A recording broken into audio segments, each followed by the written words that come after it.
Así como una hoja en el viento, estas son ideas transmitidas a la memoria. Bienvenidos a la hoja suelta de Libreta Negra MX. Ya estamos al aire.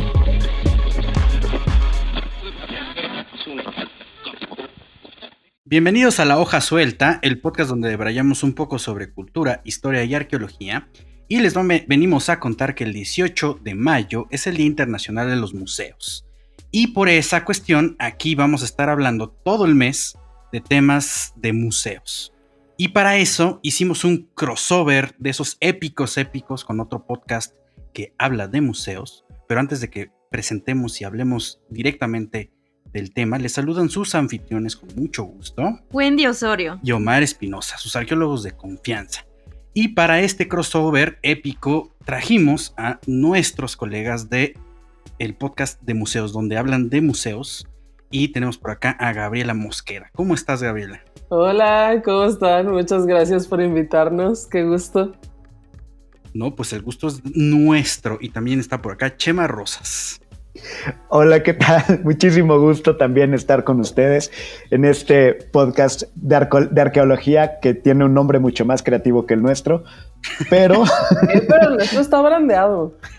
Está brandeado y es autodescriptivo y aparte, nos da muchísimo gusto por fin coincidir y compartir en este espacio. Sí, Muchísimas gracias por la invitación. Gracias por invitarme. El agradecimiento es mutuo, Gabriela, Chema, gracias también por pues darnos su tiempo, este tiempo que tienen. Y pues hablando del nombre de su proyecto, bueno, más adelante tal vez nos van a hablar más sobre ellos, yo creo que también funciona, entonces eso también es como lo importante, ¿no? De museos, entonces hablemos de museos.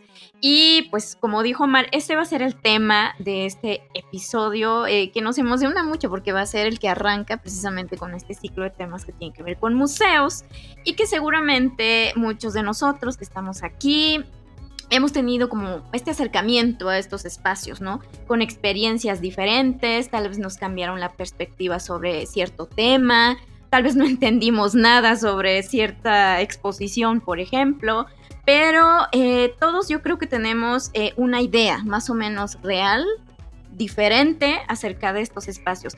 Pero bueno, aquí están estos dos invitadazos. ¿Quién mejor que ellos que nos cuenten desde su propia experiencia qué son los museos? Gaby, Chema. Que justo para saber qué son, creo que Gab es la indicada porque, bueno, para quienes no han escuchado también nuestro podcast, pero que seguramente ahorita van a correr a Spotify a revisarlo. No, realmente... ahora no, que oigan y luego bueno, sí, justo y luego terminando. El nuestro. Exacto. Pero qué bueno, Gab es realmente la experta, entonces seguramente ella tiene una definición clarísima de qué son los museos, ¿no, Gab? Pues más o menos. Que lo seguimos averiguando, porque en el podcast justo hacemos eso, tratar de averiguar qué son los museos, pero sí, estoy seguro que tú sabes un poco más. Pues bueno, aprovechando, porque justo es el 18 de mayo, es el Día Internacional de los Museos, como decía Wendy al principio, y este es un día que puso el ICOM. El ICOM es la parte de la UNESCO, que es la parte de la ONU, dedicada a los museos específicamente. Entonces, este es un día que se celebra internacionalmente y ahí normalmente tienen un tema, la verdad es que no les voy a mentir, no sé cuál es el tema de este año. Ahorita vamos a hablar de eso. Muy bien, perfecto, me van a sacar ustedes de la duda. Y se hacen diferentes actividades y demás. Todas estas, bueno, lo que pasa es que museos han existido desde hace muchísimo tiempo y al principio era como muy vago, muy difuso qué era lo que hacían los museos, ¿no? Entonces, esta parte de la UNESCO y de la ONU, dedicadas al patrimonio, a la cultura y demás, donde pues digamos son órganos colegiados, o sea, hay de muchos países y se supone se ponen de acuerdo y tienen reuniones mundiales y tal. Entre ellos acordaron más o menos cuál podría ser la definición de un museo, ¿no? Y entonces hay ciertas cosas ciertas otras cosas pueden ser muy diferentes dependiendo de cada museo, de cada país, de cada cultura, pero hay unas cuantas que se supone que todos tienen que tener. Entonces, el primero es que exista en un espacio físico que se pueda visitar. Luego, el segundo es que tenga una colección, o sea, un acervo, que tenga algo que sea considerado valioso para una cultura, para un país, para una cierta región. A lo mejor no son países, eso es más amplio, ¿no? O más acotado. Y luego, como estos son objetos valiosos, pues se les da un trato especial, entonces que se cuiden, que se protejan, que se conserven. Esta es otra de las labores de los museos. Y luego, la que es la principal, que se puedan visitar, que estén abiertos al público.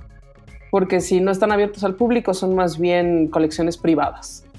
Y hay una que es, digamos, mis viejos compañeros de servicios educativos me matarían por decir esto, pero es un poco adicional, porque no es una de las funciones primordiales de los museos, pero es una función educativa. Y yo empecé trabajando en un departamento de servicios educativos en un museo, entonces por eso digo que mis viejos compañeros me matarían si dijera yo esto, pero la realidad es que no es como lo son las escuelas. O sea, la principal función de los museos es educar a la gente. La gente puede ir y no aprender nada, ¿sabes? Porque no es su función principal, pero sí tiene una función educativa, o sea, objetivamente la tiene, ¿no? Entonces por eso es adicional. Y bueno, y estas son las condiciones, digamos, generales de lo que podríamos considerar un museo, pero pues hay museos de todas las naturalezas, o sea, hay museos de arte, hay museos de historia, hay museos de historia natural, hay museos de arqueología, hay museos de antropología, pues no sé, hay museo de la luz, hay de todo. Y cada uno pues Museo del Tiempo. Museo del Tiempo. Hay un museo del futuro que yo fui un par de veces ya, que pues no es un museo realmente. O sea, en esta definición que acabamos de decir, eso no es un museo, pero bueno, es una actividad cultural. Y que bueno, y perdón, porque digo, esta definición que acabas de compartir, pues es la definición de la UNESCO de los museos. Sin embargo, el término museo se utiliza para... Es mucho más amplio el rango, ¿no? Y digo, incluso nosotros hemos platicado de pronto de museos que son en realidad trampa de turistas, pero que pueden ser considerados museos. Tenemos el Museo del Dulce Mexicano o el Museo de las Leyendas, o sea, ciertas cosas que pues no entran tanto dentro de esta categoría. Exacto. Pero que el término podría aplicar. Sí, porque en lo cotidiano yo creo que la gente decimos, ay, tal cosa parece un museo, ¿no? O tal espacio, ay, parece un museo. Y no es solo como por cierta idea que tenemos de cómo se ven los museos o qué actividades se pueden y no se pueden tener, ¿no? Pero... Sí, la casa de ciertas abuelitas que son museos, ¿no? También. Pues, ajá, exactamente. Pero sí, quién sabe, incluso... porque ahí tienen un acervo, güey. Sí, claro, o incluso, y aquí es comercial, ustedes hablaban en uno de sus episodios y las catedrales incluso se consideran museos, ¿no? A ese episodio, vayan después de escuchar y escúchenlo, por favor, vale mucho la pena. Pero entonces aquí estamos hablando no solo de espacios físicos que tienen objetos, ¿no? Que están ahí en vitrinas y que los podemos contemplar, tal vez aprender, tal vez comprender, tal vez no. Pero también pensemos, ¿no? Existen y tienen que mantenerse por el trabajo de muchas personas, ¿no? Sí. Entonces yo creo que diríamos que son proyectos vivos, sí, que están activos y que pues también tienen que... pues yo creo que trabajar mucho para sobrevivir, no sé si sea la palabra apropiada. Yo creo que actualmente sí, sí, claro. Pero creo que este programa va a durar como 4 horas en pura discusión teórica sobre los museos, porque efectivamente tendríamos que poner, ¿no? Como sobre la mesa también las cartas de la imagen pública propiamente de los museos, ¿no? Actualmente todavía llegamos a tener esta concepción de que el museo es como una especie de vitrina, ¿no? Reverencial, donde vas a ver ciertos objetos, y esos objetos son así como intocables, casi etéreos, ¿no? O sea, los ves, pero significan algo muy poderoso. Y esto viene mucho de que también se confunde la colección tal cual como el museo, ¿no? O sea, vas al museo por las colecciones, cuando en realidad, en teoría, desde la propia definición de UNESCO y de corrientes nuevas, museográficas y museológicas, pues los museos no son las colecciones, sino pues toda la institución que hay de fondo, ¿no? La organización, este objetivo muy puntual de apertura ante la sociedad y también sus fines educativos. Pensemos que esta concepción viene principalmente de que, pues en un origen, incluso aquí es donde ponemos los puntos de unión con la arqueología, pues que había una cosa que eran los gabinetes de curiosidades, ¿no? Que eran objetos exóticos que la gente se ponía a coleccionar cacharritos porque están bonitos, y después se van formalizando esas colecciones y ya tenemos como ciertas galerías y demás hasta que llegamos al museo tradicional, ¿no? Sí. Pero eso no platicamos es así, claro. un poco en el episodio Sí. de... ¿En cuál? En Trampas de Turistas. Sí, la verdad no me acuerdo en cuál, pero sí esta parte de los gabinetes de maravillas, Sí. y que después se transforman en los primeros museos de ciencia natural, Sí. porque de los gabinetes de maravillas empiezan los de ciencia natural, porque las primeras maravillas eran básicamente fósiles, Sí, de hecho, un poco la piedras. arqueología, ¿no? Uh-huh. Fueron de las primeras cosas que generaron colecciones de museo, por decirlo de algún modo. Y aquí como comercial hay un libro muy bonito de Brian Selznick que se llama Maravillas, que habla de eso y en texto y en imágenes, y es muy muy bonito, y es una novela gráfica muy padre que ¿Y tú habla de lo tienes, Cami? Porque lo he buscado y no lo encuentro. Sí, luego te los paso. Lo vamos a subir a redes. Claro que sí, ahí está la recomendación literaria también, que eso Sí. también es muy importante, ¿no? No, aquí tenemos cubierto todo. Y este punto que decías, por supuesto, ¿no? A nosotros que estamos en la rama de la arqueología nos es muy familiar estos inicios con los anticuarios, los coleccionistas, y estas muestras que finalmente pues también eran indicadores de estos territorios descubiertos, ¿no? Entre comillas le ponemos descubiertos, y pues también que más tarde dominarían, ¿no? Entonces ahí también creo que había esta lucha por una acumulación, a ver quién tenía la colección más exótica, más grande, más valiosa, ¿no? Yo creo que también esto es muy interesante, es muy curioso, pero ¿qué tanto ha cambiado a pleno siglo XXI? ¿Qué tanto se ha despegado de esta perspectiva? Y qué buena pregunta, y perdón que me meta aquí porque justo mientras hablabas, lo que pensaba es que sí es algo que culturalmente se ha llevado, pero también es algo muy humano. O sea, viendo ahorita, por ejemplo, el lugar en el que está en su fondo, pues es de algún modo un gabinete de maravillas. Ya no son estas piezas fósiles, pero hay funcos, hay TARDIS, hay un montón de elementos que... ¿Tienen una que noche nos gusta estrellada? Solo que no aparece. Está dentro del TARDIS, porque incluso exacto. Van Gogh estuvo ahí adentro. Pero... De los mejores capítulos, por cierto, pero... Sí, de Doctor Who, altamente recomendable. Uh-huh. Pero bueno, yo creo que este impulso de coleccionar cosas y mostrarlas y de ponerles cierto orden y que los demás pasen a verlas, de cualquier modo, pues sí es algo muy humano, ¿no? Y digo, lo puedes hacer de forma individual o como cultura o como nación, no sé, Sí. e institucionalizarlo y generas un museo. No sé si sea incluso algo, los museos sean una expresión de algo muy humano. Por eso ahorita que decías de, bueno, pues, ¿dónde se detiene? ¿Dónde para? Pues no sé. Justo eso, sí. Justo es parte de, o sea, sí es una cosa superhumana, digamos, la acumulación de objetos simbólicos. Sí es una cosa eminentemente humana, pero hay otra que es también, si tú encuentras un objeto que claramente pertenece al pasado, es otro impulso humano, es tratar de entender de dónde viene y guardarlo, porque eso significa algo más que solo el objeto en sí mismo, ¿sabes? Ese objeto tiene una historia, tiene un trayecto de vida, ¿no?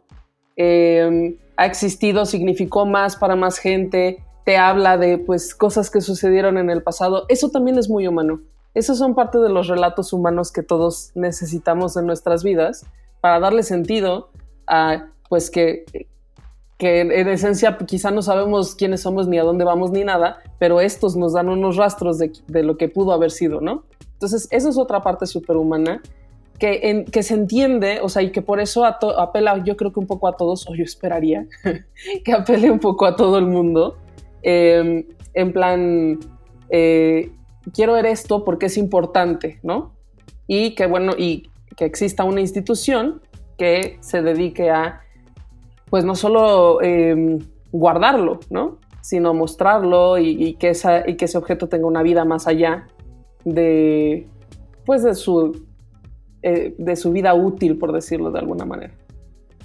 Pues de hecho, Gabriel, aquí justo vamos a ver como los cruces de camino, porque esta curiosidad inherente en el ser humano, de no solamente de observar como su entorno y empezar a colectarlo, ¿no? Y organizarlo. Esto es un término hasta antropológico, ¿no? O sea, ¿cómo clasificas tu entorno? Y probablemente lo puedes ordenar por colores, por las cosas que ves en el paisaje, por las formas, por las texturas que tú sientes cuando tomas esos objetos, muchas cosas. Pero este proceso de reapropiarte de tu entorno y además conferirle un valor, ya sea sentimental, emocional o incluso histórico, cultural, en ese sentido, pues también es como el nicho de significado o definición de lo que nosotros llamamos patrimonio cultural, que también podríamos pasar aquí 4 horas definiendo qué es, porque no solamente es el patrimonio, actualmente también se manejan términos como herencias culturales o significantes culturales. Pero ustedes tienen un episodio muy bonito al respecto, también invitamos a que pasen a revisarlo. Sí, con nuestras colegas, amigas de Ecos Patrimoniales, que son especialistas en el tema y que también se la pasan discutiendo sobre estos conceptos, ¿no? Muy interesante ahí la cuestión. Bueno, pero... O sea, podemos hacer la colección del playlist de capítulos encadenados de temas de museos y patrimonios culturales. Y ya es una colección digital esa. Sí, cual Ariel, ¿no? Que recordarán a la sirenita, que también recuperaba y coleccionaba chunches. Pues así, ¿no? Pero de nuevo, pensando en este término de que no solamente es la colección y que tiene mucho más objetivo, pasemos un poco al significado de este día, ¿no? 18 de mayo, que va a ser próximamente. Pues, ¿qué es el Día Internacional de los Museos? ¿Por qué se celebra? El tema de este año, 2022, es el poder de los museos. Y quizá esto está muy, muy relacionado con lo que estamos platicando, porque pues hay museos en esta concepción tradicional, pero técnicamente se quiere hacer de estos espacios otra cosa. ¿Se quiere hacer de estos espacios otra cosa? O sea, ¿en este planteamiento del ICOM o cómo? Sí, o sea, porque ya no vamos a conferirle todo el peso a la colección, sino es la institución que resguarda y que da ciertas actividades como un núcleo social, ¿no? O sea, es un lugar de encuentro para muchas otras cosas. Ahorita. Y es que, bueno, ahorita justo que hablabas de esta parte de cómo desciframos, cómo clasificamos el entorno, y que justo hablábamos hasta de este playlist o la colección que se puede hacer. Yo más bien lo que me quedé pensando es, ok, es que en los museos es este lugar donde, ok, el entorno puede estar clasificado y tú puedes tener una colección clasificada. Sin embargo, en un museo tienes una curaduría y cuentas una historia. Le das sentido a esa clasificación de acuerdo a una narrativa porque quieres comunicar algo. Y yo creo que ahí está el poder de los museos, no tanto como instituciones, a mí no me gusta pensar como en el rollo tan institucional, más como el poder mágico que tienen estos espacios de contar historias. Y yo más bien lo entendería como por ahí, que bueno, sí, la parte institucional y todo lo que tiene que ocurrir atrás para que esa magia ocurra, creo que es clave. Pero bueno, no sé, creo que Gab tiene mucho que decir de esto. Es que, ¿sabes qué? Yo, habiendo estado dentro y fuera de, o sea, trabajando desde dentro de una institución o de varias que he podido trabajar en museos desde dentro, siempre me acuerdo mucho que Eleonora, ¿te acuerdas de Eleonora Cami? Saludos a ella, una amiga muy querida. Ah, sí, y le mando saludos también. me fue a visitar a mí alguna vez cuando yo estaba trabajando ahí en el museo y me dijo así, o sea, yo tenía un día de estos días así tremendos, de no puedo casi ni respirar ni nada, y entonces ella me fue a visitar y me dijo, ay, me encanta este lugar, es como tan lleno de paz, todo es limpio, todo es lindo, todo está ordenado, y yo siempre me acuerdo de esto porque, o sea, justo yo venía del desmadre de adentro de las oficinas y era una locura y tal, y dije, wow, la percepción de la gente es verdaderamente distinta, ¿sabes? Verlo desde fuera y verlo desde dentro son dos cosas completamente diferentes, y entonces ahí me parece que hay como un... Pues habría que hacer claras distinciones, ¿no? Porque para que funcione el museo sí necesita ser una institución, necesita haber procesos, necesita haber un orden. No necesariamente tiene que ser tan burocrático como suele suceder, sobre todo en el INBA, en el INA, en secretarías de cultura de los estados y demás. O sea, no necesariamente tiene que ser así, porque luego se complica demasiado. Luego eso es horrible. Pero sí tiene que haber un orden y sí tiene que haber una jerarquía, sí tiene que haber una línea de toma de decisiones, y en ese sentido no puede ser tan como un espacio abierto, como un ente vivo, desde dentro de la institución no, pero quizá el trabajo que hacen hacia afuera sí, y yo creo que cada vez más, bueno, es un discurso que tampoco es nuevo, de los museos como integradores de la comunidad, de los museos como espacios que crean un entorno, que mejoran una región, tal. No es un discurso para nada nuevo, pero sí veo que, o sea, no es nuevo porque yo creo que durante mucho tiempo se intentó y no se ha logrado. Tan es así que pues sigue existiendo esta idea de hacerlo, ¿no? En lugar de como celebrar que ya sucedió y que los museos ya son lugares que crean comunidad, ¿no? Y siento que es un poco difícil porque las experiencias que cada quien tiene en la visita a los museos son muy personales. Entonces, quizá ciertas actividades puedes hacer en lo colectivo, quizá sí genera un espacio de convivencia, pero es como muy momentáneo. Creo que no es suficiente como para crear lo que una comunidad necesita, ¿no? Como redes de apoyo, como canales de comunicación, no lo sé. Entonces, pues, digo, abierto a debate, ¿no? Por supuesto, pero quizá esa no sea la función necesariamente de los museos, no lo sé. O sea, eso es algo que yo pienso con frecuencia. Sí, claro, porque a mí me remite mucho la idea de estos proyectos de los museos comunitarios, ¿no? Que ya son varias décadas y desde diferentes instituciones gubernamentales se han implementado, pero yo creo que debe ser como un proceso también complejo, porque es involucrar a la comunidad que de alguna manera está vinculada con estos espacios, tal vez con los objetos, con las ideas también en torno a estos, pero es muy complejo porque en esto que comentaba, que el museo es un medio que comunica ciertas ideas, la verdad es que también hay discursos que no necesariamente son positivos socialmente, ¿no? Entonces hay mucha polémica incluso con los temas, por ejemplo, de racismo, feminismos. Entonces yo creo que todavía va a ser muy complejo como pues despegarse, ¿no? De este tipo de percepción que tiene la gente. Sí, porque incluso si lo ligamos con lo que estábamos comentando hace un momento, pues también hay una noción de que los museos son un espacio de élite, e incluso elitista. Porque, bueno, no todos tienen el acceso que a las colecciones de arte, que a las colecciones de no sé qué. Excepto los domingos, que es gratis, ¿no? En algunos lugares. Exactamente. Pero el acceso también a la idea que se quiere comunicar, ¿no? Al discurso. Exacto. O sea, vas a una exposición de arte contemporáneo, pero si tú no tenías como todo este mundo de los artistas, ¿no? Contemporáneos que están en esa exposición, sí va a ser complicado que te sientas involucrado. Bueno, incluso en los de historia o de arqueología, como lo percibimos de este lado, yo con la experiencia tal cual arqueológica. En realidad los museos de historia y arqueología, y particularmente los mexicanos, tienden a tener esta historia nacional. Que de hecho estábamos platicando hace un momento. Sí, o sea,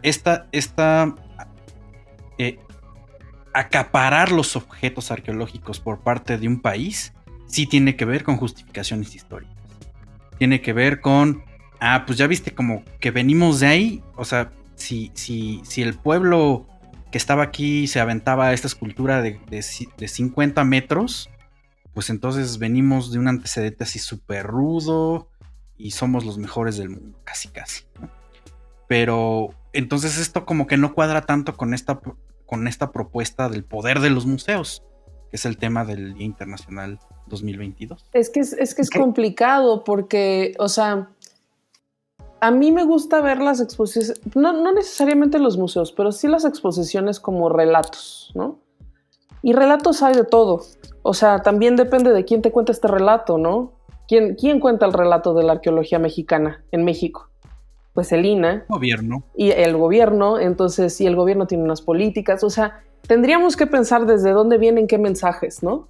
Y estos mensajes se transmiten a través de las instituciones y las políticas públicas. En el caso de México, mucho tiene que ver con la Secretaría de Cultura y con los gobiernos en turno, sea el que sea, o sea, cada gobierno tiene sus asegúnes, pero responden a una cierta lógica que no está libre de una ideología o de una intención o de ¿sabes? Como una orientación específica de hacia dónde se quieren expresar estos espacios de conocimiento, ¿no? Entonces, por eso yo digo que es difícil que puedan ser verdaderos espacios de comunidad, ¿no?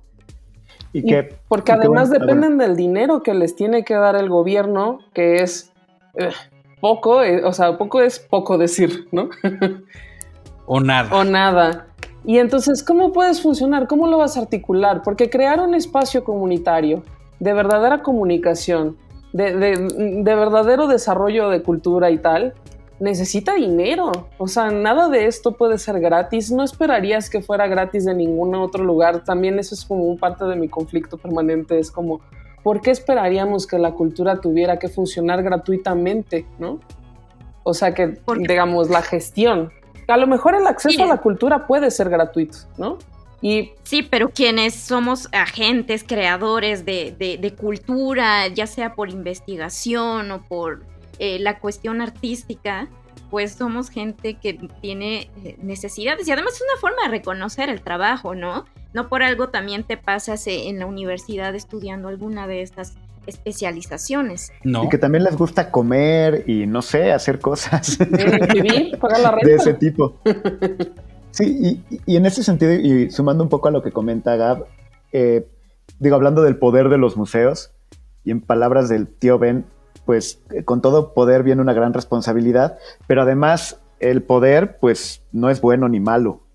A lo que voy, los gobiernos o quien sea que tiene un museo, el museo sí puede tener el poder de que en vez de que vayas y veas piedras, veas lo que una parte de una cultura. Puede transformar las piedras en herencia. Porque si no tienes ese acceso y si no tienes esa narrativa, son piedras con formas. Un museo las puede, y una institución, y ese poder las transforma en historias. Pero ¿qué historia cuentas? Es el poder que tienes, yo creo.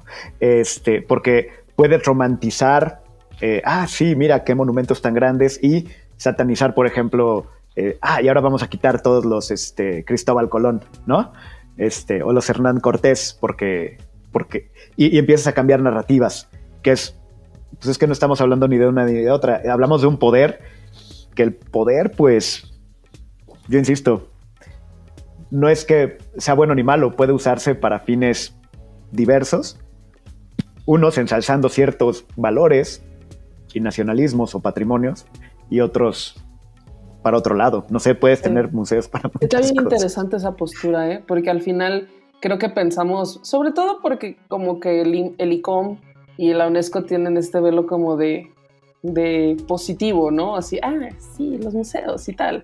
El poder de los museos, como que lo entendamos como positivo, pues el poder, sí, como dices, puede ser negativo también, puede ser negativo. Y depende, ¿no? Depende de los relatos. En este caso yo creo que depende de qué historias se decidan contar, de cómo se decidan contarlas. Para eso hay muchas herramientas que también tienen los museos, ¿no? La curaduría, la selección de las obras, los recursos con los que se presenta esta narrativa en las exposiciones, que hagan más esto más fácil de comprender a cualquier visitante, o que tengan que ser más especializados, ¿no? Pero sí. Y aún así retomo, perdón, lo que dice Omar del elitismo, o sea, del elitismo y del acceso, porque así como puedo yo solo ver piedras donde hay toda una herencia cultural, yo puedo ir a un museo y ver un plátano pegado y solo pensar que es un plátano pegado. Ya si nos vamos no tanto a la antropología, sino al arte contemporáneo, ¿no? Y si no tengo el acceso y el contexto, pues es un plátano pegado a una pared y ya. Inserte archivo de contexto, please. Contexto, sí. Sí, justo. Y luego vayan a ver el capítulo se llama Il Platani, donde les explicamos Mauricio Catalán y el plátano pegado a la pared. Pero lo que voy es, tan ahorita necesitamos contexto que muchas veces es un asunto, justo como dices, elitista. Y sí hay un asunto de acceso y de una brecha de acceso bastante importante, porque me pueden llevar en la escuela al museo a dar el rol y nada más tuve la experiencia de ir, y no es que esté mal, pero eso no significa que haya tenido acceso a lo que me está ofreciendo el museo. No sé si me explico. Sí, pero entonces, también sí, una cosa podríamos decir que es culpa de las instituciones, pero otra también es culpa del desinterés de las personas, francamente, porque, por ejemplo, yo si veo una película de Marvel, probablemente no voy a entender la mitad de lo que está sucediendo porque no he visto las anteriores, porque no me interesa, ¿no? Pero yo no voy a culpar a Marvel. Yo no les voy a decir, son estúpidos, ustedes no saben hacer películas. No. Yo estoy asumiendo que a mí eso es algo que no me ha interesado suficiente. Te están obligando a ver 22 películas para que entiendas todo. Exacto. Bueno, entonces, podrías ver Ant-Man y con los resúmenes que ahí explican ya podrías. Bueno, pero yo okay, no. Referencia del MCU, perdón. Claro, pero tú me estás diciendo eso. ¿Y yo cómo le voy a entrar a eso? No, no es mi interés ni nada. Entonces, ahí yo también estoy asumiendo que una parte de esa responsabilidad de no entender lo que está sucediendo allí es mía, porque la información existe. ¿Tendría que chutarme yo 22 películas antes de? Pues sí. ¿Tengo ganas? No. Entonces, y 4 series. No creo que le deban. Yo, francamente, aquí sí voy a defender. Aquí sí voy a defender mi terreno. No creo que sea completamente culpa de las instituciones, porque yo sí realmente he visto que esfuerzos por explicar el arte contemporáneo. Nosotros hacemos una labor de difusión, de divulgación del arte y la cultura. Hay muchas iniciativas al respecto. Habrá quien lo hace mejor, habrá quien lo hace un poco más rebuscado, no lo sé, pero lo hay, ¿sabes? La información sí existe. Sí hay un tema de élite, pero quizá no de élite específicamente hablando de dinero, pero como dice no me acuerdo quién de los dos dijo, pero de no poder acceder a lo que allí está digamos, en términos conceptuales, de no entenderlo. Eso sí, eso es cierto. Pero sí hay quien hace labor como de explicar. Y no sé, yo creo que bien haría como que reconociéramos parte y parte, ¿no? También si no vas más seguido a los museos, si para ti ir al museo es como, sí, una vez fui a antropología cuando era niño, me llevaron a la primaria, eso realmente no es ir a los museos. Eso es una vez fui en mi vida. Es como yo una vez vi Guardianes de la Galaxia porque salía con un vato que me obligó a verla, ¿sabes? Una vez lo hice.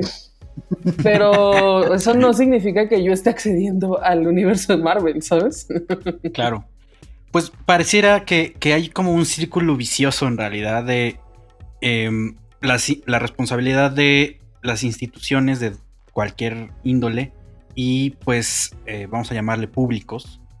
o sociedad en general de, pues, alimentarse mutuamente, ¿no? O sea, de los esfuerzos que se hacen de un lado y los esfuerzos del otro para concebir esta cosa que son los museos. De lo que nos queda claro definitivamente de la media hora que hemos estado platicando aquí es de que los museos no son neutrales, ¿no? Ya sea por una u otra razón, por el mensaje que se quiera dar, sea positivo, sea negativo o incluso neutral, entre comillas, no lo es, ¿no? O sea, no hay estos espacios neutrales. Y ya hemos estado hablando un poco sobre la situación propiamente de la formación o la conformación de estos espacios y de sus colecciones. El tema del 18 de mayo de este año trata al menos 2 puntos más, que es la sostenibilidad de los museos y la accesibilidad de los mismos.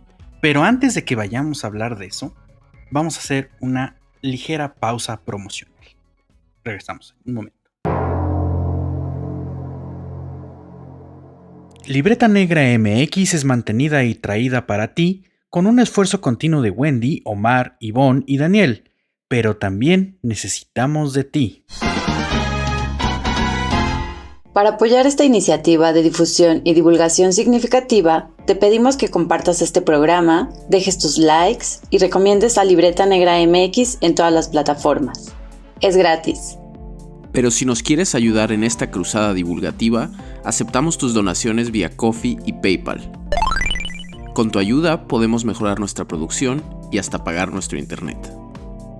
Pasa la voz, Libreta Negra MX en YouTube, Spotify, iVoox, Apple Podcasts, Amazon Music, Twitter, Instagram y Facebook. Cultivamos memorias.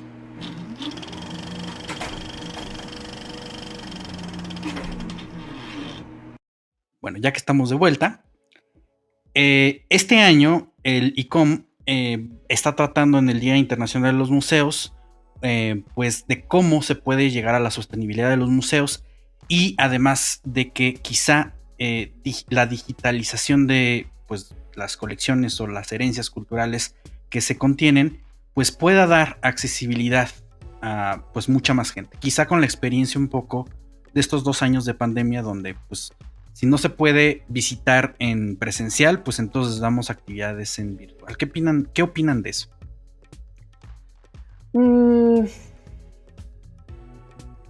Pues voy a contar una anécdota laboral. Venga. Es que aparte cuando Gab se tarda algo así, es que viene la bomba de algo así. Venga. Poco popular realmente, pero venga. Activamos modo confesionario, venga. Los museos no son sostenibles. Los museos no pueden funcionar sin un apoyo presupuestal. O sea, inclusive yo hubo una vez que, esta es mi anécdota laboral, en el museo donde trabajaba, la directora del museo la mandaron a un curso de directores de museos. Era como un diplomado de directores de museos, y entonces había como pues de muchos museos del país, pero era un diplomado como, supongo que habría como unas 15 personas, no lo sé, porque yo entonces vivía en León y a la directora la mandaron aquí a la Ciudad de México. Y le dejaron un montón de textos que ella no podía leer porque estaban en inglés, entonces me puso a que le tradujera. ¿Por qué me hacían esto, güey? Pero bueno, así como, tú hablas inglés, tradúceme 4 libros en una semana. Y yo así en putiza, en fin, pero bueno, pues lo leí todos, ¿no? Y cosas de las que se discutían en estos textos, digo, al final aprendí algo. Gracias, jefa mala.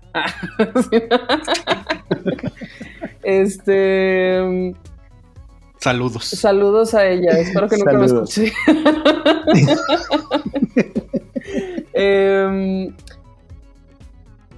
Discutían justo acerca de modelos de probable sostenibilidad de los museos, porque pues se supone que es una de las cosas que debe preocupar a los directores, ¿no?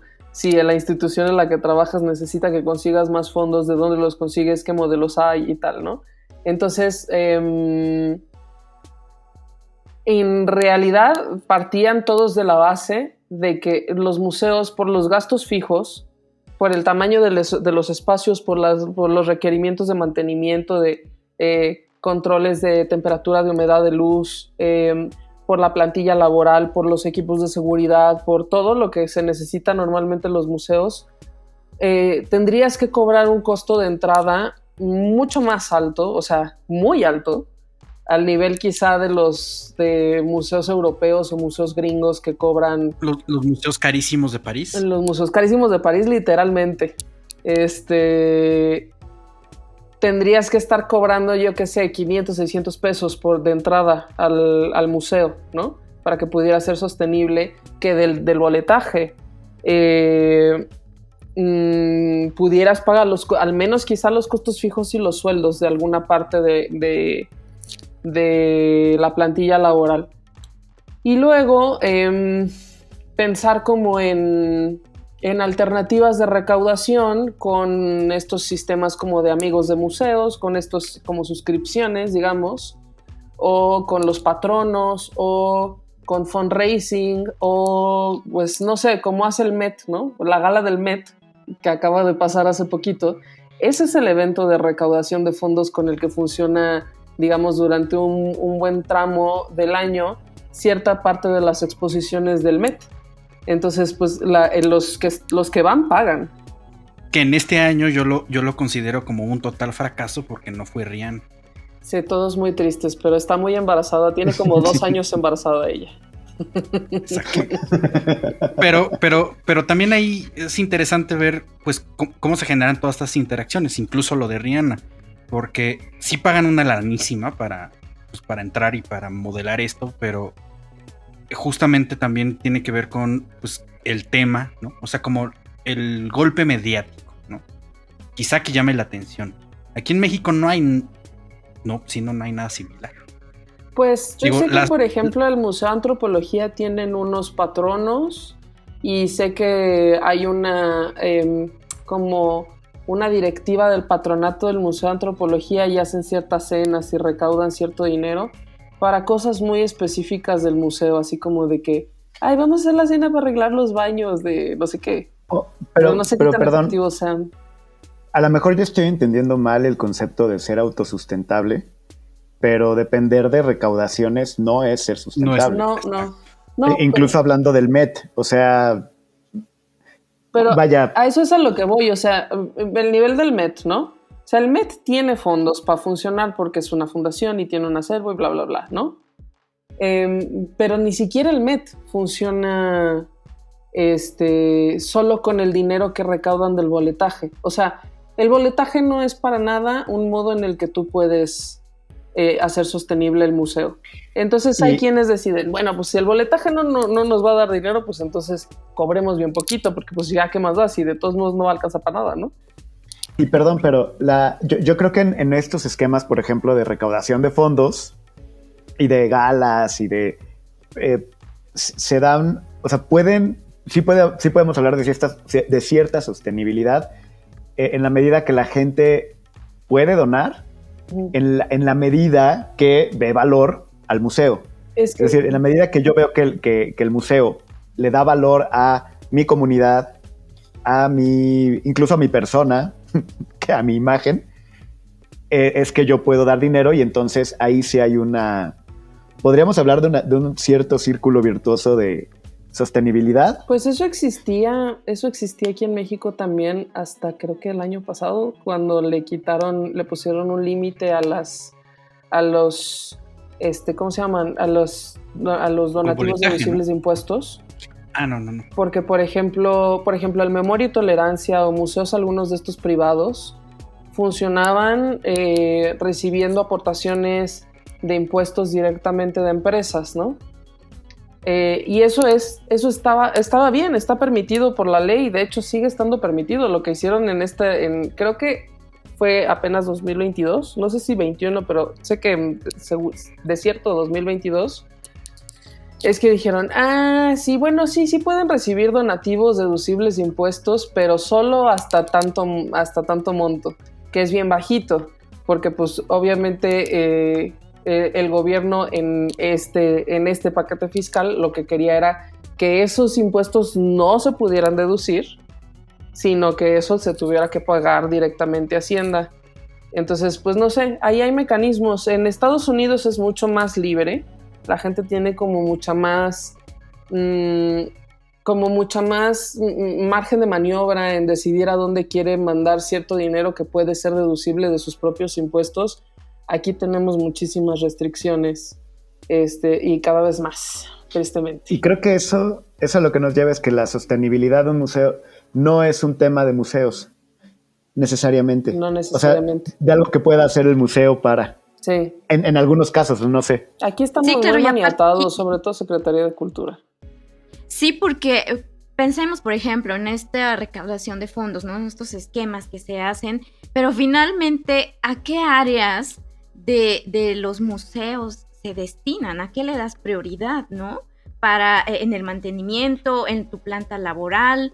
O sea, yo creo que ahí también es todo un tema a qué le das prioridad, ¿no? Y no solamente las prioridades, sino también de manera estricta, pues los escalafones y el camino administrativo que tienen los museos, porque en México, con todas estas trabas que existen, en realidad pareciera, por eso lo he visto este año y en esta administración, que dicen, no, pues sí, tal zona arqueológica la visitaron 10 millones de personas, ¿no? El Museo Nacional de Antropología tuvo 100,000 visitas este año, pero en realidad esas entradas de boletaje no caen en los museos. Esa bolsa monetaria en realidad tiene un camino etiquetado ya. Es decir, se regresa a Hacienda y Hacienda reparte los paquetes presupuestales para el siguiente año, pero no se basa en las prioridades que tengan las instituciones, sino en el Programa Nacional de Desarrollo.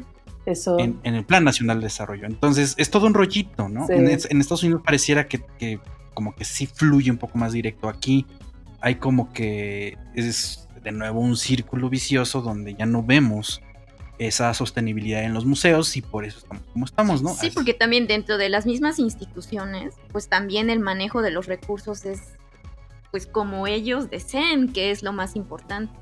Entonces ahí también hay como un negocio muy raro. Es como si yo tuviera, no sé, el Museo de la Plastilina, donde muestro figuras de plastilina y entonces para mantener el museo, digo, voy a dar talleres de plastilina. Pero entonces todo lo que... Y porque digo, voy a ser sustentable, pero todo lo que entre no se va a ir para comprar más plastilina. Se va a ir a un lugar donde me van a asignar un presupuesto y me van a dar las mismas 5 barras de plastilina que tenía. Entonces creo que los museos dejan de generar valor a su comunidad, que creo que ahí es donde se da ese... donde esté ese bloqueo, yo creo. Porque... Es que ahí yo creo que ahí no hay poder en el museo. Ahí el poder viene de la estructura gubernamental desde arriba. O sea, y ahí el poder del museo está completamente acotado a la burocracia, ¿sabes? Ahí no hay ningún poder, tristemente. A ver, inserte canción de Molotov. Y me encanta que ahorita estábamos... Sí, porque los museos tienen muchísimo poder y lo pueden usar para el mal. Y ahorita, la verdad, no tienen poder. Cero poder. Es que estamos hablando en un sentido meramente abstracto, ¿no? O muy idealizado. Pero concretamente la realidad es que funcionan más como un medio, sí, ¿no? Para lo que tú quieras, bueno, pero es un medio. Podríamos a lo largo de esta plática también desestimar este esfuerzo, porque pues así que tanto alcance tengan los museos, y creo que esto se vio justamente en la parte de estos 2 años donde tuvieron que cambiar el chip y les agarró todo el mundo en curva, de a ver, hagan actividades digitales y virtuales, a ver, ¿no? ¿Cómo vieron ese movimiento? Porque de nuevo es un tema de la agenda de este 2022, ¿no? Tenemos un capítulo de museos digitales. Y discutimos muchísimo al respecto porque... Sí. Porque aparte no sé si horribles. Yo vi cosas súper chafas, sí, que también dije, bueno, también es que qué triste, pues no tienen ni con qué, o sea, exactamente, de que seguro pusieron al becario que con su celular graba, o sea, que digo, me da tristeza, se me hace horrible, pero también los productos entregados eran horribles, o sea... Sí, o sea, porque sí, la idea, no sé, pareciera que se dio esta instrucción, sí, digitalicen las colecciones. O sea, sí sabes que un proyecto de digitalización implica una buena planeación de cronogramas, de recursos humanos, materiales. Bueno, sí, todos estamos conectados a internet, pero planear quién lo va a hacer, el fotógrafo, el que te va a hacer las... Bueno, pues, sí, ahorita estás hablando de un fotógrafo, luego el te dan así como... el equipo de almacenamiento. Ahí sácale fotos a la pieza, ¿con qué? es- Ahí Con, También, con tu celular o con el celular del becario, ¿sí? Sí. Sí, Que y hay veces también, que así se hace. sí, y también pues poder mantener pues los propios portales digitales, ¿no? En línea. Claro, pagar un dominio, Sabemos que- pagar el servidor, pagar Exactamente. Bueno, hay una cosa que yo debería reconocer, que es que la mediateca de Lina sí es una cosa muy buena. Y Aunque se caiga a veces, pero sí Aunque funciona. En se caiga ciertos a veces. horarios es muy buena, sí. pero los No, recursos sí. que puedes encontrar en la mediateca de Lina sí están chidos. Claro. Esto yo lo descubrí, pero tampoco es algo que la mayor parte de la gente conoce. Pero yo lo descubrí porque yo soy una ñoña, súper ñoña, y me metí a un curso de repositorios digitales. ¿Quién hace eso? Nadie. O sea, yo. Y lo daba justo, no me acuerdo ahora de su nombre, pero quien creó la mediateca de Lina, ¿no? Y que creo que sigue siendo quien la dirige. Sí, es el mismo. No me acuerdo el nombre tampoco, pero saludos. Pero bueno, Sí, y saludos a ella. Sí, de algún... Sí. Quizás está pensado de uso público, pero pues también no podemos negar que quienes lo vamos a frecuentar, pues es porque es parte de nuestro trabajo, ¿no? Por ejemplo, nosotros como arqueólogos, pues es casi seguro que en algún momento del juego lo vamos a consultar, Así ¿no? que, Ina, si nos estás escuchando, súbenos a la mediateca. Te paso los archivos. Sí, yo de hecho el otro día escuché justo un como programa de Radio Ina o algo así que estaba en la mediateca de Xipetotec, porque hubo un episodio donde hablamos de Xipetotec y luego yo dije, a lo mejor me inventé cosas, quién sabe. Y entonces me metí a escuchar. Pero no, ya me inventé acordé cosas, estaba muy correcta. del santo niño del Del pellejo. ¿cómo era? Del pellejo. Vayan y chequen el programa.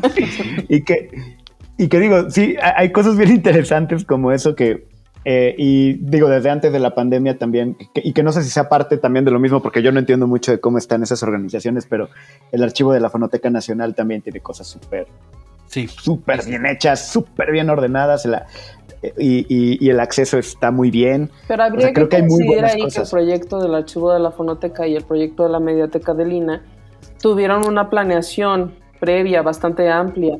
Tuvieron un equipo prepandemia. Antes de la pandemia ya era bueno. Uh-huh. Sí. Tuvieron una iniciativa dirigida por alguien que tenía, digamos, una perspectiva, un conocimiento y tal. No fue algo emergente, nacido de la pandemia, sin recursos, sin orientación, sin personal capacitado, ¿sabes? O sea, porque siento que ahí fue todo como muy al chilazo y lo que pues vimos fue horrible realmente. Ahora, lo interesante yo creo que es que a partir de esto es bueno, sí creo que a muchos museos les tocó reparar el avión en pleno vuelo y digitalizar cosas, y pues, no tenemos recursos, tampoco sabemos cómo, ni siquiera sabemos quién podría hacerlo, pues mijo, tú que le sabes al TikTok, grábate unos videos del museo, y que así fue en algunos casos. Sí. Hay uno lo interesante es hay cosas raras, sí. Pero lo interesante es ahora ver, ok, y no estoy diciendo que ya pasó la pandemia porque no ha pasado, pero en estos momentos donde ya no es sorpresa, donde ya no es un bomberazo, incluso qué definición de museo puede cambiar, porque los rasgos que nos dio Gab al principio del episodio era que tenga un espacio físico, que resguarde, Ahora ya estamos viendo que el espacio físico también podríamos decir y digital, o solo que tenga un espacio físico o digital, porque también redes empezamos sociales. Pero aquí hay algo muy importante en cuanto al tema de la digitalización. Yo creo que también es como una oportunidad de acercar a gente que por la ubicación geográfica física del propio museo, pues es muy inaccesible, ¿no? Entonces, porque recordemos que aquí la Ciudad de México alberga pues, numerosos museos. De hecho, es una de las ciudades que tiene más museos en el mundo, ¿no? Pero está centralizado. O sea, ahí seamos realistas, ¿no? Muchos quisiéramos, los que, no sé, vivimos fuera de la Ciudad de México, poder visitarlos. Yo creo que la digitalización tiene el potencial de acercarnos, ¿no? Bien hecha, por supuesto, ¿no? Pero bueno, ya vemos que no, lo que implica también. Puede ser una herramienta muy poderosa, o dar repelús. Es que yo creo que para que sea una verdadera herramienta necesita recursos, planeación y equipo. O sea, no es como de que pues conéctense a internet y ya. O sea, no es vamos a hacer este caminito aquí para que vean. O sea, no es como... Es un mundo en sí mismo que requiere personas capacitadas para que eso pueda echarse a andar y que eso lo pueda consumir efectivamente más personas de las que puedan visitar el museo. Pero, y como decía... Gab, me estás diciendo que si yo me pongo a tuitear no voy a alcanzar eso, o sea, no voy a lograr posicionarme. No te lo quería decir. Entonces o sea, no lo voy a decir. Me siento un poco referenciado aquí, pero sí es cierto, porque quisiera poner el ejemplo de que en el British Museum solamente, bueno, varios, el British Museum y quizá el Museo del Prado, quien lo hacen de la mejor manera, sí, tienen solamente para sus cuentas de Instagram entre 5 y 10 personas que están atendiendo, ¿no? Sí. Y aquí Omar Espinosa en la hoja suelta pues está de tuitero, o sea, creo que no hay comparación. No, es que siento que hay un tema ahí como al ser, digamos, intangible, pues, al existir en el internet, en esta cosa nebulosa, pareciera que no necesita tanta estructura, ¿no? Como que es algo que simplemente se puede hacer. Y no, y nos damos cuenta, como dices, que el Prado tiene un equipo amplio que se dedican con intención, pues, que hacen las cosas planificadas, que tienen contenidos, o sea, que no es cualquier cosa trabajar en lo digital, pero todavía estamos muy acostumbrados a solo vivirlo en físico. Y inclusive, no sé si ustedes lo sienten, pero yo veo que hay como una prisa por abandonar todo el tema digital, como esta prisa de ya se acabó la pandemia, aunque no, como dijo Chema hace ratito, y volvamos a los museos como habían sido antes y casi como que neguemos que esto nunca sucedió, ¿no? O sea, y no, tampoco puede ser eso. Habrá quien le convenga. Pues sí. Sin embargo, y aquí yo sí quisiera como sí mencionar que si bien muchos museos no lograron llegar, ya hay una noción mucho más clara de que se necesitan ciertas cosas. Y ya hay una valoración importante de las posibilidades que tiene, y rescatar también que hay instituciones que no son museos que se están haciendo cargo de esta digitalización y resguardo digital de colecciones bastante importante. A mí, yo soy muy fan de Google Arts and Culture, no sé si han entrado al proyecto. El proyecto de digitalización que tiene de obras y de dar contexto y de trabajar, puedes ver las obras como si las tuvieras así, casi que hasta se pueden oler por la calidad con la que están las digitalizaciones y el trabajo que están haciendo, los recorridos virtuales por los principales museos del mundo. Y ahí sí, pues, digo, Google es una empresota que se está dando esta tarea, ¿no? De algún modo de ser museo del mundo. ¿Por qué? Porque tienen ese ancho de banda literal y ese poder. Ahora, no sé qué tanto valga la pena que un museo se ponga a tratar de hacer una digitalización más clara o más poderosa que la que está haciendo Google. Es más, ¿quién podría? Ahí yo creo que el tema es más bien, hay otra cosa a considerar, ¿no? Que finalmente, pues, Google es una empresa, como dices, una empresa súper grande, y esto estás entregando unos contenidos que, pues, según sean considerados patrimoniales, ¿no? Depende de cada institución, bla, bla, bla. Que ahí deberá haber algún tema de conflictos de derechos y cosas por el estilo. Sí, por supuesto. Hecho, en México sí existe el derecho de las imágenes, lo cual también es un tema que quizá explote en un par de años.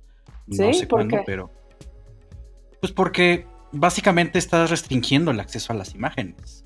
O sea, si tú las quieres usar en X o Y cosa, pues tendrías que pagar derechos. Aunque ahí también yo creo que podría caer raya en lo absurdo, porque realmente controlar estos espacios tan grandes a que tienes acceso desde, bueno, casi cualquier punto donde haya conectividad, ya no puedes controlarlo, no como, bueno, desde una institución, pues digamos, no tan grande, ¿no? Sí, ese era un poco mi punto, porque si tú revisas las normativas vigentes, pues te hablando como de cuántos duplicados vas a sacar de una imagen, como si estuvieras hablando de tirajes, por ejemplo, de una revista. Uh-huh. O sea, en término impreso, pero ahora tú copias el PDF o el JPG y ¿cómo le haces, no? Es una lógica análoga para un problema digital. Es que en muchos sentidos seguimos teniendo una lógica análoga, inclusive para las exposiciones virtuales y demás. Se sigue pensando en incluso, o sea, lo que decíamos en este capítulo de museos digitales, ¿no? Donde se supone que estás haciendo como un recorrido virtual, pero vas como caminando por los pasillos, ¿verdad? Claramente estás en una pantallita así de que dices, esto no, o sea, no puedo ver nada y está bien complicado porque no estoy caminando, ¿sabes? Porque estoy en una pantalla. Entonces sigue existiendo una lógica análoga para los contenidos digitales de museos. Yo creo que ese es un problema fundamental. Bueno, vamos a dar de alta todo como NFT, sí. Ya. Y es que justo eso es como todo el tema que es como, a ver, yo no voy a permitir que digitalices esta imagen porque es mi patrimonio nacional y es mía porque soy mexicano, y ya la lágrima patriótica corriendo por tu mejilla. Ok, la puedes digitalizar tú. Fíjate que no sé cómo ni voy a invertir en eso. Y no tengo dinero, no tengo equipo y no tengo personal. Y no estaría bien que estuviera digitalizada para tenerla en un patrimonio mundial, para que el mundo la conozca, para que sea reconocida también y que pueda ser estudiada en el mundo y valorada en el mundo como parte de tu cultura. Es que es mía. Fíjate que, ¿sabes? Fíjate que en los y ahora, si la haces NFT, pues sería otra cosa, pero ya, o sea, no sé, y ya entraríamos en otro tema, pero me parece que esas discusiones de proteccionismo patriótico de algo que es incluso como, oye, es que ya estamos en un mundo que puede abrirse mucho más al compartir tu cultura. En los comentarios de YouTube alguna vez nos dijeron que, no me acuerdo exactamente cuál era el tema, pero me acuerdo del comentario porque decía, pero es que no tendríamos que pensar en que el patrimonio o las herencias son de todos. O sea, somos todos, se supone, humanos, la misma raza de humanos. No es lo que hemos estado diciendo todo el tiempo. No hay raza 1, raza 2, no hay raza mejor ni raza mejor, digo peor. Y no tendríamos que pensar quizá en una lógica de pues verdaderamente como UNESCO dice, ¿no? Patrimonio de la humanidad. O sea, como exacto, que estas cosas nacionales pues son realmente inventadas, ¿no? O sea, sí hay patrimonios a los que hay herencias, por decirlo de alguna manera, a las que con las que no conectamos tal cual, pero que deberíamos poder tener acceso a ellas para entendernos mejor a nosotros mismos como humanos. Yo creo que sí. Exactamente, y este tema, o sea, que mencionas, me remite también a esta idea de construir comunidad, ¿no? A través de estos espacios, a través de esta cultura material. Porque sí, o sea, no todos tenemos que adoptar todas las colecciones, todos los objetos como un medio para autorreconocernos o identificarnos, ¿no? Tal vez por conocimiento, pero también tienen esta parte, ¿no? Donde sí podemos como crear este espacio donde nos vinculamos con otras personas y que nos identificamos por ciertas cosas, ¿no? Pero esto yo creo que también es como un poco idealizado, sí, pero en la realidad sí se puede construir comunidad a través de los museos. Si tan solo existiera una red de comunicación global entre humanos, un momento. Sí, ¿verdad? A nadie se le ha ocurrido interconectar a nivel mundial ideas. O sea, si tan solo existiera una red la que podamos compartir todos, pero no, o sea, lo que más se comparte son trends de TikTok.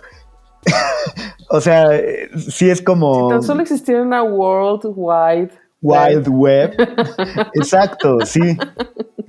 Y en vez de hablar de, o sea, porque los museos, sí, como físicos, como todo esto, pero si habláramos de un museo etéreo en la World Wide Web, realmente tal vez podríamos pensar en algo un poquito más de comunidad y decir, mira, puedo ver esta obra, puedo ver este pedazo de cultura de alguien más y disfrutarlo y conectar tal vez con alguna idea, y que es lo que se observa también a lo largo de la historia, y creo que ustedes lo han visto mucho, de los temas que se repiten aquí, literalmente aquí y en China, que puedes encontrar cosas tan en común, tan humanas, que nos conectan realmente, a pesar de la distancia y el tiempo.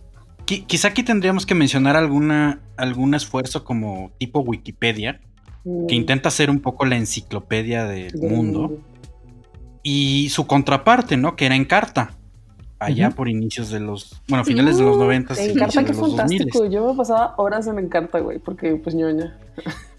Pero era justo eso, porque Encarta era, era un producto que se vendía ahí, ¿no? Y era de alguna manera. O que tenías en tu CD quemado, como yo. Como casi todos en México. Sí, yo también. Pero ahí está, ¿no? Y Wikipedia se ha criticado, pero ahí sigue, ¿no? Entonces, quién sabe, a lo mejor cuando venga el apocalipsis, pues la gente va a nutrirse de Wikipedia por alguna razón, porque además sí tienen pues los almacenamientos físicos, por si acaso. O sea, sí ya pensaron en un apocalipsis zombie. Vayan a nuestro capítulo especial con Wikimedia México. Mira, ese no lo he visto. No, ese no lo hemos visto. Vamos a buscar. Pues se los vamos a dejar por acá. Ahí nos contaron todo. Así es. Es un esfuerzo bien bonito, la verdad, y creo que tiene mucho sentido de esto, y se enfrentan ante los mismos problemas, ¿no? O sea, como la restricción de ciertos contenidos, o el manejo de otros, o cómo mencionan ciertas narrativas o tocan ciertos temas.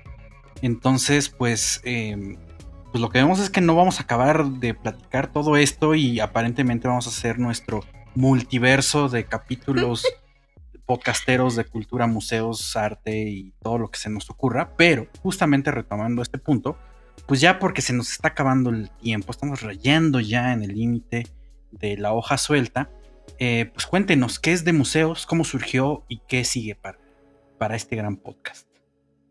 Pues de museos, de museos nació originalmente como un proyecto personal mío. O sea, bueno, si lo pudiera rastrear así a su origen, a su origin story, de museos era un registro que entonces no se llamaba de museos ni de ninguna manera, era una cosa personal mía, de tener justamente una acumulación, una colección de registros de exposiciones que iba visitando yo cuando estaba haciendo la maestría, porque tenía como esta idea de que un poco como los pilotos, digamos, de horas de vuelo en visitas a museos para entender cosas muy visuales, ¿no? Los montajes y tal, pero también en ver los lenguajes, los contenidos, las narrativas, las obras expuestas y tal, ¿no? Entonces sí era un ejercicio permanente, constante e intenso durante mis años de maestría. Y después empecé no solo como a tomar las fotos, sino como a registrar también textos y demás. Después me empezaron a pedir textos para ciertas publicaciones. Y luego dije, bueno, a lo mejor estaría bien que tuviera yo justo un lugar donde pudieran caber estos textos, imágenes y demás de contenidos. Y fue creciendo un poco ahí pues no diría que sin querer, porque siempre hubo una intención, pero digamos sin presión, ¿no? O sea, orgánicamente. Y después pues ya tuvimos, nos seleccionaron como proyecto periodístico para un seminario del CIDE, donde ahí me sacudieron un poco y me dijeron así como de que, pues, o sea, ya, hazte cargo, tú eres la directora de un medio digital. Y yo dije, verdaderamente lo soy. Y a partir de entonces ya, y además un poco como simultáneo, que empecé a hacerlo como un poco más estructurado, a buscar tener un equipo, a buscar recursos, financiamiento y bla, que Chema me dijo, güey, hay que hacer un podcast tú y yo. Entonces, que Chema, que es mi amigo desde hace muchísimos años, y con quien siempre hemos platicado muy así, digamos, sí es un verdadero tono en el que normalmente nosotros hablamos, ¿no? Y son nuestros intereses y nuestros chistes tontos y así, ¿no? Y ahí realmente sí es un tema de cómo nos juntamos a platicar y tal cual lo típico que pasa de pandemia de, oye, hay que hacer un podcast, que nos pasó a muchos, que claro, ¿y sobre qué lo hacemos? Es, oye, pues tú sabes mucho de museos, yo no sé nada de prácticamente mucho, pero podemos platicar de museos. Y que aparte es algo padre, porque Gaby y yo platicamos mucho y discutimos mucho. Sí. Porque es raro que estemos como 100% de acuerdo en algo. Pero también eso es bien rico porque platicamos y discutimos y estamos de acuerdo o no y nos agarramos ahí a garrotazos simbólicos. Del cariño. Sí, y simbólicos porque ya acordamos que el día que me quieras pegar ya no tengo forma de defenderme. Sí, porque tú ibas a tus clases de patadismo. No sé qué. Pero sí, realmente así es como surge el podcast y el podcast es ahora sí que un pedacito de todo lo que es el proyecto de museos, que es realmente el trabajo que Gab lleva haciendo ya varios años. Varios años. Como de museos, oficialmente como de museos son ya al menos como 3 años. Ahorita tenemos un equipo pequeño, saludos a los chicos, que vamos justamente en estos días probablemente a incrementar, espero. Y lo que hacemos, como decía hace ratito, es divulgación del arte y la cultura. O sea, el interés del proyecto de museos sí es como traducir, digamos, a un lenguaje inteligible estos discursos curatoriales que son a veces muy áridos, que no se entienden, que no, o sea, ponerlo eso en una experiencia, y es lo que hacemos, ¿no? Ir a las exposiciones, tomar las fotos, hacer los textos que se puedan entender. Hay textos más amplios que son para web, otras cosas viven solo en redes sociales, hablar de estos temas en el podcast, hacer entrevistas, ver, por ejemplo, los estudios de los artistas. Creo que eso es una parte que estamos arrancando ahora. Es como muy revelador y te alcanzas a entender de una manera súper clara qué hacen los artistas, de dónde vienen sus pensamientos, cómo tienen estas ideas, cómo se ve el lugar donde trabajan, qué materiales usan, sus personalidades y sus intereses y sus, ¿sabes? Ay, Dios mío. Y sus como vuelcos mentales y demás. O sea, estas cosas realmente son una labor de interés permanente mío. O sea, sí son cosas que me apasionan y de ahí nació todo el proyecto. Y pues me da mucho gusto poderlo compartir con ustedes y con la gente que nos escuche. Claro, nosotros somos parte de esa comunidad que los escucha. Ay, a veces mientras nos preparamos para salir al trabajo, ahora que ya podemos salir, y sí, o sea, como irte, o sea, antes de irte al trabajo, pues haber escuchado algo, ¿no? De lo que la gente está hablando respecto al tema de cultura, de arte. Entonces, por supuesto que están en esa lista de gente que escuchamos y seguimos, pero recuérdenos dónde podemos pues seguirlos, preguntarles o enviarles comentarios en sus redes sociales, donde podamos encontrarlos. Estamos en los textos y demás, todo esto está, digamos, todo está contenido en la página web, que es demuseos.mx, pero si quieren buscarlo directamente en cada red, es @demuseos en Instagram y en Facebook, @demuseosmx en Twitter, y está el canal de YouTube y la cuenta de TikTok, todos son @demuseos. Tenemos un TikTok ahora. No, yo no sabía que había TikTok, mira. Es que apenas lo estábamos empezando y así teníamos atrasado el contenido, pero ya está. Ah, bueno, y el podcast, pues en cualquier plataforma donde oigan sus podcasts, que pues, normalmente Spotify, ¿no? Es lo que... Sí, el más popular. El más popular, pero está también en Apple Podcast y en varias otras. O sea, si lo buscan en otra también ahí aparece. Y luego pues vamos subiendo ya después los videos, o sea, con video, audio y para que vean su caritas. en YouTube están también los episodios del podcast, entrevistas y algunos otros contenidos por ahí. Perfectísimo, pues aquí ya tenemos un poco de historias paralelas porque también iniciamos pues un poco arrastrados por la pandemia. Acabamos de cumplir 2 años con Libreta Negra MX. También somos un grupo chiquito. Saludos a Ivonne y a Daniel, que también se integraron a este equipo, y nosotros 2. Pero creo que son esfuerzos conjuntos de algo que es muy necesario visibilizar, que es todavía más necesario platicarlo, hablarlo, cotorrearlo, porque de repente nos ponemos en nuestro plan de, oh sí, entonces la arqueología del formativo en 1500, y como que eso tiene como sus problemáticas. Pero qué bueno que venimos a platicar de museos, con razón del Día Internacional de Museos en este 2022, el próximo 18 de mayo. Definitivamente se nos quedaron muchas cosas en el tintero, pero por el alcance quizá en otro universo o en este tengamos que hablar otra vez con ustedes. Entonces, muchísimas gracias por venirse a dar la vuelta. Pues ya saben, ¿no?, en dónde los encuentran, que vean todo lo que platican, escuchen todo lo que hablan, y pues visiten demuseos.mx.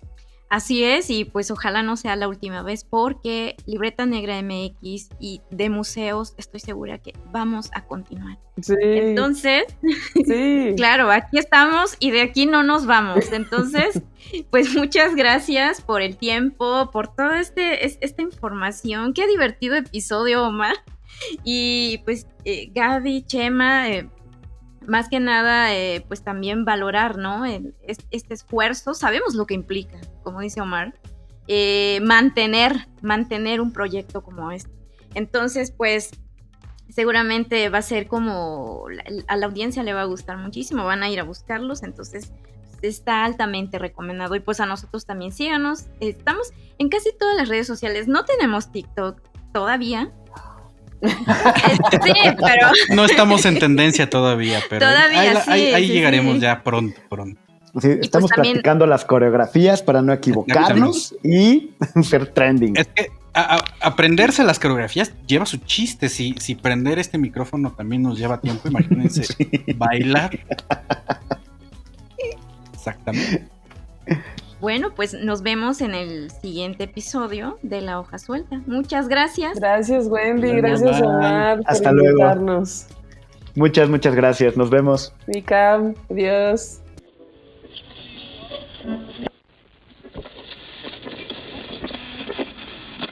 Gracias por acompañarnos. Nos escuchamos la próxima transmisión. Y en caso de que no nos veamos, buenos días, buenas tardes y buenas noches. Cultivamos memorias al aire.